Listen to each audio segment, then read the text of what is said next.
সোনাই সোহাগা মেয়ে আমার, পুজো বলে কথা। সকালে একটা পার্সেল আসলো, বিকেলে একটা পার্সেল। পার্সেলটা অর্ডার দিয়েছো বলেই এসছে।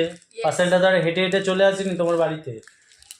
দেখি নিজেরা ওটা না তো, কে বিনা পয়সায় দিয়েছে নাকি? বিনা পয়সায়? হ্যাঁ বিনা পয়সায়।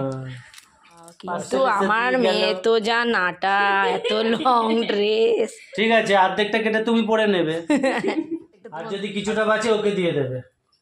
ও তো ছাট এমনিতেই। কাজ যে দেখুন আমার ছোট মেয়েটা। পর হ্যাঁ পরে দেখ, ভাল লাগছে কিন্তু অনেকটা লং। কি করবি, তোর বোন খিট খেয়ে যাচ্ছে। ভাল লাগছে, খুব সুন্দর লাগছে। এটা কাটাতে দিয়ে দে। ওর এবারে এই ড্রেসের একটা শখ হয়েছে, আমার সাইড দিয়ে একটু কাটা, কিন্তু মেয়ে তো আমার নাটা। সাইড দিয়ে একটু কাটা, মেয়ে তো আমার না।